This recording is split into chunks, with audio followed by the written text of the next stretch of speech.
Now देखिएगा, then endothermic. Endothermic देखिए आप बना देखो, this is the term endothermic means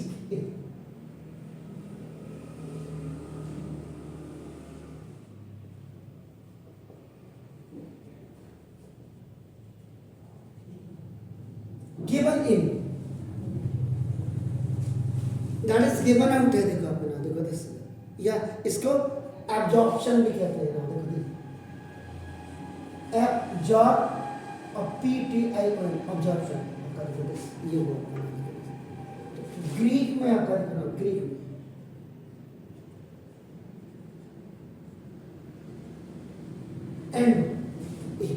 endo का मतलब इन, एंड थर्मिक पूरा लिखना चाहे तो तब भी आप करना, ये हो गया आपका। इसीलिए कंपैरेटिव स्टडी मैंने वो I have not clean that, उसको क्लीन मैंने इसीलिए किया। तो केमिकल रिएक्शंस,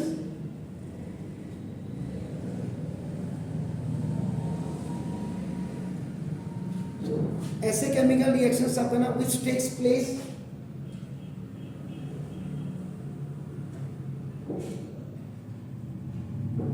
जो आपका नाम with the absorption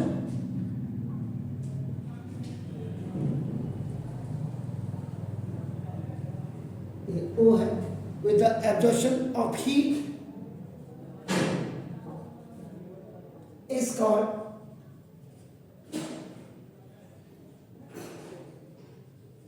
endothermic reactions. उनको आपका एंडोथर्मिक रिएक्शंस कहा जाता है। इसमें भी द हीट एब्जॉर्ब,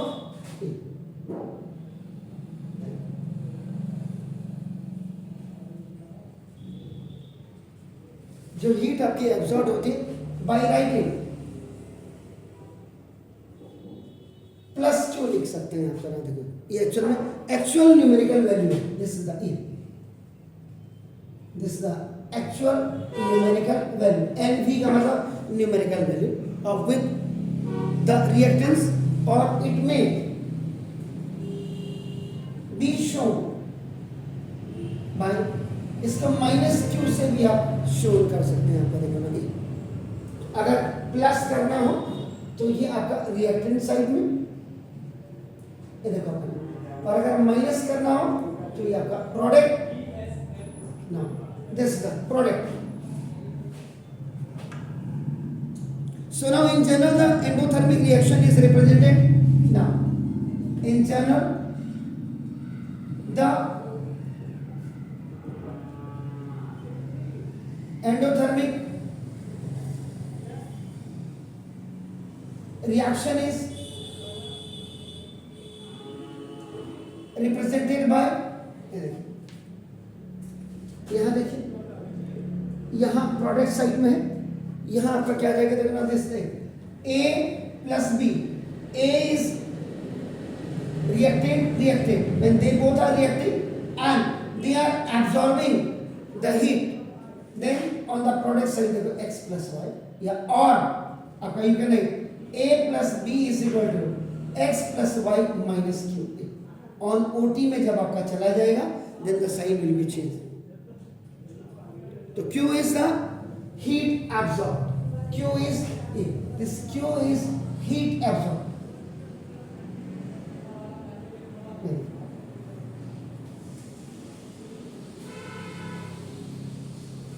चेक कर लीजिएगा, देखिए आप ना। और अगर आप एग्जांपल पर्टिकुलर ये एक्चुअल में मेरे हिसाब से यहाँ पे एग्जांपल नहीं, ये आप आपका फॉर्मूला लिख सकते हैं इसको, पर्टिकुलर एग्जांपल। अब आप एग्जांपल यहाँ पे दे सकते हैं। तो when carbon is reacting with your sulphur, देखो ये सल्फर, अगर दोनों सॉलिड होंगे तो देखो carbon is in the form of Coke and sulphur is also solid, ये तो ये आपका यहाँ हो जाएगा, ऐसा लगता है जैसे मेटल होगा आपका ना, देखो जैसे, तो ये आपका क्या हो जाएगा, it will make CS2 carbon disulphide, it will be in a liquid form and minus आपका 8.75 जूल, यानी कि ये जो Q है यहाँ पे इट इज 8.78। ऐसे हमारे टीचर लिखाते थे पहले।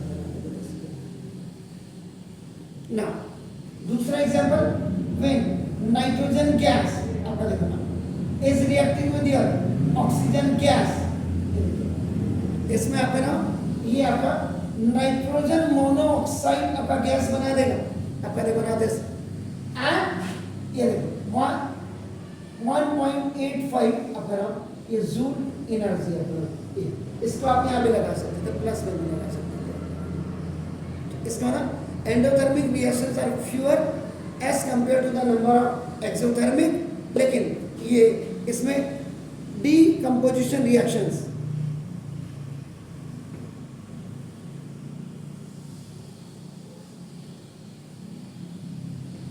वहां गलती तो नहीं करती, जरा चेक करिए तो एक्सोथर्मिक है ना, एक्सोथर्मिक है और कंबशन रिएक्शंस होती, कंबशन रिएक्शंस होती सर अपन एक्सोथर्मिक, गलत लिख दिया उसके बाद सॉरी तो ना, क्योंकि यहाँ याद आ गया अपना तो यहाँ पे आया डीकंपोजिशन, क्योंकि जब आप किसी बड़े बिग मॉलिक्यूल को आपका ना कंपाउंड को, नॉट मॉलिक्यूल, बिग कंपाउंड को आपका ना हीट करते, इट ब्रेक डाउन आपका ना इन ए सिंपलर वन, इसलिए आपका डीकंपोजिशन रिएक्शंस आर एंडोथर्मिक।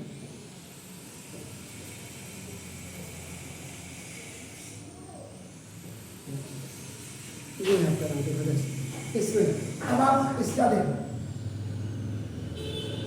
जब ग्राफ तैयार करेंगे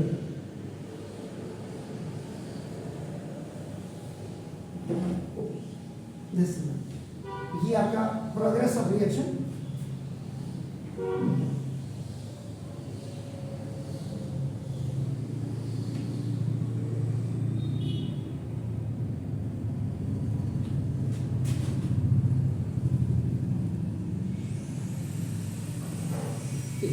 अब इसमें क्या होगा, ये जो रिएक्टेंट होगा ये नीचे होगा,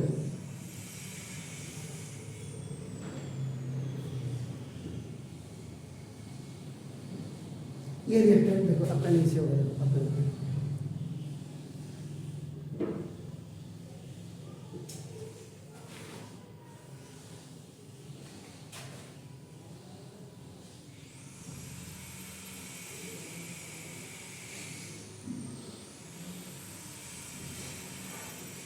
ऐसे बनाते हैं इसका, देखो ना प्रोडक्ट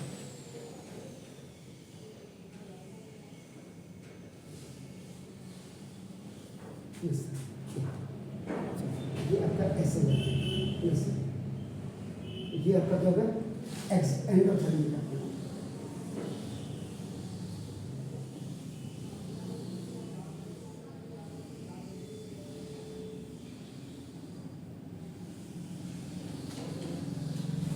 क्लियर है सर? प्लीज